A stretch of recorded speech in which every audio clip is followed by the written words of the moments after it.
Welcome back to my YouTube channel. Make sure to like and subscribe to the channel for more interesting stories like these. Now, let's get into today's story video. I, 31 male, am sterile. Fiancé, 27 female, miraculously got pregnant. Baby looks nothing like me. How do I address this? This was our first child after many years of trying. My husband and I soon found out that I was infertile. We decided to accept it and to stop putting up so much effort, claiming that we would figure out what I should do in the future later. It was obvious that we were having despite the fact that we weren't trying it. We found out he was pregnant after she missed her period for a few days and we were shocked. I was ecstatic and thought it was amazing. I was not alone in thinking it was fantastic.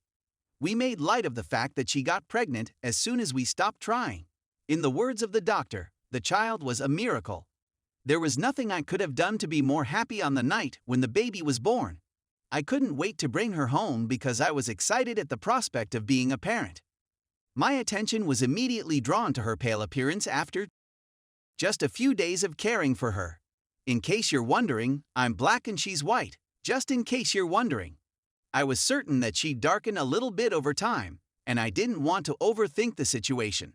Then our friends came, and while the ladies were inside, we were enjoying ourselves in the backyard. They all stated they didn't want to concern me or cause difficulties, but they wanted to know whether I had ever had any suspicions that my fiancé was cheating on me, or if I had ever suspected him of cheating on me. At first, I felt I was being odd, but after a while, I realized what they were getting at. I answered in the negative, and we spoke about our concerns regarding the baby's skin tone.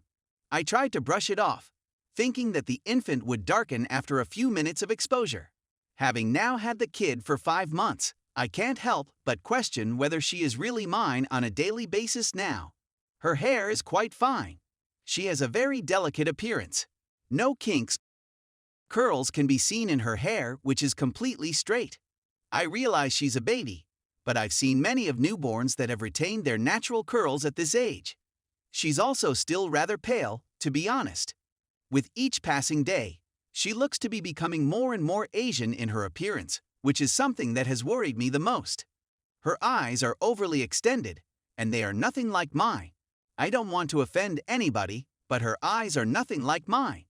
Is it strange that I'm having doubts about my fiancé, when it would have never occurred to me to do so before? Is it simply my paranoia getting the better of me? What should I do in order to cope with this situation? What do you think? Is it really important for me to say something? The thought that the child is somehow mine, and that I would accuse her of sleeping with someone else, is my biggest fear at this point. I'm completely at a loss on what to do. Please be of service to me. Update. I'm not sure where to begin. Because my thoughts have been all over the place recently, one of the reasons I didn't publish right immediately was because I didn't want to overwhelm you with them. Many changes have occurred in my life, and I've had to cope with a great deal of stress. My daughter was not born to me as a biological kid. I feel a little part of me was mentally prepared for what I had to go through at first, despite the fact that it was really tough. I simply had a gut feeling about something. I hoped it wasn't real, and I told myself that I was just doing it to calm my anxiety, but I think I knew it was true deep down within me. I took a lot of the recommendations and thought about them for a couple of days. After deliberating on how to approach the situation, I requested that my fiancé leave the baby with her mother so that we may spend the night together. I was successful. I made dinner and then sought to engage in a conversation about current events and how our lives had changed after the birth of the baby.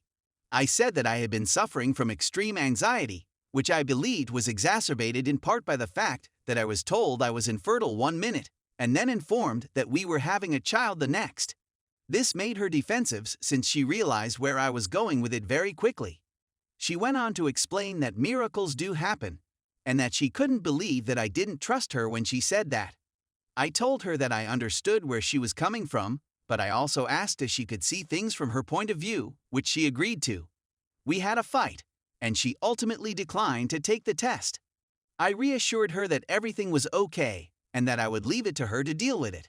I tried to dismiss it, but she brought it up again and again during the night, even after I apologized and vowed not to bring it up in the future.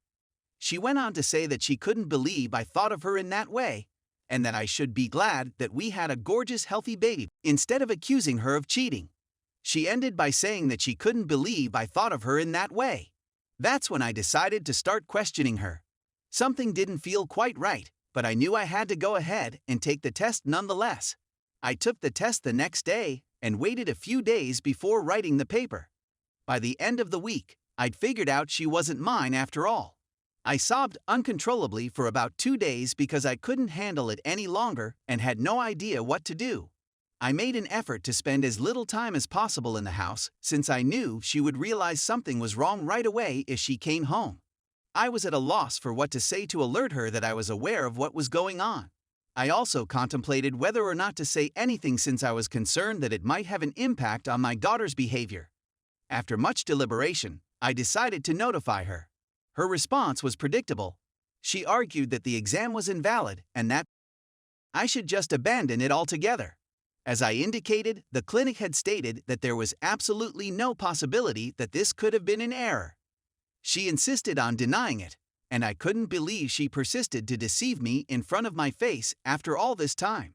She threatened to leave and take the child, despite the fact that she had nowhere else to go since her own mother refused to become involved in the situation. Whenever we aren't dealing with the baby, we tend to neglect each other completely. My relief comes from the fact that she has indicated she would be out in 2 months. My primary concern right now is whether or not she has the legal authority to abduct the child. I cherish my child more than anything else in the world, yet I refuse to stay with this woman. I understand that the child is not of my blood, but would having my name on the birth certificate be beneficial to him? At the absolute least, I'd want to share joint custody of my children. In order to sustain the baby, I provide more than half of the necessary funds. She would be unable to care for the baby if I were not there to help her. She will not be able to cover the cost. Even though I realize it's improbable that I'll be able to get possession of my children, is it worthwhile to fight for split custody? I can't bear the thought of losing my daughter. As much as I abhor what my fiancé did, I don't hold a grudge against her personally. What I can't convey enough is how tough it is to cope with the death of someone I care about dearly while simultaneously knowing that they would do such a horrific crime. Having to cease things with her is bad enough, but I don't believe I can handle not seeing my child for an extended period of time.